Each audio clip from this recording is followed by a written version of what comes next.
सागर धानोरेची हत्याच 25 लाखात सुपारी देऊन केली हत्या। गुन्हे शाखेने 24 तासात ठोकल्या दोघा आरोपींना बेड्या। अंबड चौफुली परिसरात उभ्या कारमध्ये सागर धानोरे याचा मृतदेह रक्ताच्या थारोळ्यात आढळल्यानंतर प्रथमदर्शी ही आत्महत्याच वाटत होती। मात्र स्थानिक गुन्हे शाखेच्या पथकाने परिसरातील सीसीटीव्ही फुटेज तपासत ही आत्महत्या नसून सागरच्या शरीरावर 2 फायर आणि चाकूचे वार आढळून आल्याने ही हत्या असल्याचं उघड झालं।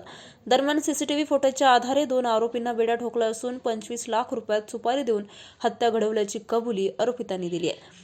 शहरातील सागर धानोरे याचा काल पहाटे अंबड चौफुली परिसरातील कलावती हॉस्पिटल समोर रक्ताच्या थारोळ्यात मृतदेह आढळून आला होता। प्रथमदर्शनी ही आत्महत्या वाटत होती। मात्र स्थानिक गुन्हे शाखेने परिसरातील फुटेज तपासले असता त्यात कमलेश झाडीवाले हा कारमधून उतरताना दिसला। त्यामुळे गुन्हे शाखेच्या पथकाने त्यास उचलले असता त्याने आपणास कल्याण भोजने याने 25 लाख रुपयात सुपारी दिल्याचं सांगितलं। पोलिसांनी तात्काळ कमलेश बरोबर कल्याण भोजने यासही 24 तासात जेरबंद केलं असून मयत सागर धानोरेकडून कल्याण भोजने याने पैसे घेतले होते। घेतलेल्या पैशाचा तगादा धानोरे याने लावला म्हणून 15 दिवसापूर्वी सागर धानोरेच्या हत्येचा कट रचला गेला होता, अशी कबुली या आरोपितांनी दिली। विशेष म्हणजे हत्या करणारा कमलेश झाडीवाले याने रात्री 9 वाजता सागरची कारमध्ये बसूनच हत्या केली। नंतर सकाळी पुन्हा घटनास्थळी येऊन मित्रासोबत संभाजीनगर येथे शवविच्छेदनासाठी गेला होता। मात्र तिकडून परत असतानाच पोलिसांनी त्यास टोल नाक्यावरच उचलले।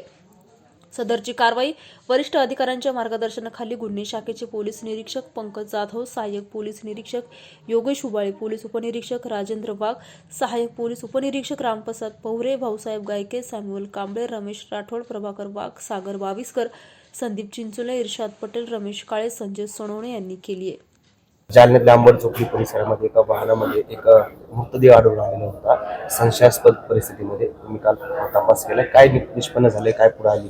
काल सकाळी अंबड चौफुलीच्या थोडा पुढे एका गाडीमध्ये एक मृतदेह सकाळी सापडला होता। त्याच्यावर बुलेट इंजरी डोक्यावर होती। त्यातून त्याच्यामध्ये गांभीर्य लक्षात घेऊन लगेच आम्ही त्याच्यामध्ये तपास सुरू केलेला होता। त्यावेळी पोस्टमॉर्टम पण आम्ही त्याचा छत्रपती संभाजीनगरमध्ये केला आणि त्यामध्ये काही स्टॅब सारखी पण इंजरी आणि बुलेट इंजरी दोघे आहे। प्लस तसेच ज्यावेळी सीसीटीव्ही तपासले आणि इतर आम्ही सगळा तपास केला तर मर्डर हा प्रकार असू शकतात असा डाऊट आल्यावर त्या अँगलने तपास सुरू करण्यात आला आणि त्यामध्ये 2 आरोपी कल्याण भोजने आणि कमलेश झाडीवाले या 2 आरोपीला पोलिसांनी अरेस्ट केलेला आहे। प्रायमा फेसी कल्याण भोजने आणि मयताचा काही पैशाचा देवाणघेवाण होता, त्यातून यांनी ही कॉन्स्पिरसी रचून कमलेश झाडीवाल्याला सोबत घेऊन हा घटना अंजाम दिलेली आहे। तसेच याला एक सुसाईडचा बनावटीकरण या आरोपीकडून करण्यात आला पोलिसांची आणि तपासाची दिशाभूल करण्यासाठी। पण ते सगळं आमचे सायंटिफिक इन्व्हेस्टिगेशन फॉरेन्सिकची पण आमचे एक्सपर्ट आम्ही बोलवले होते, त्यातून ही मर्डरच आहे हे प्रॉपरली निष्पन्न केलेलं आहे। आता त्याची पोलीस कस्टडीची आम्ही मागणी करणार आहोत आणि सगळे वैज्ञानिक तपास करून याला शिक्षा झाली पाहिजे अंडर ट्रायल असताना त्याचा आम्ही प्रयत्न करणार आहोत। यापूर्वी आरोपींवर काही गुन्हे दाखल आहेत? जो झाडीवाले आहेत त्याच्यावर 6 ते 7 गुन्हे आहे। दुसरा कल्याण भोजनेवर एक गुन्हा आहे 2019चा, पण असा काही सराईत रेकॉर्ड नाही आहे।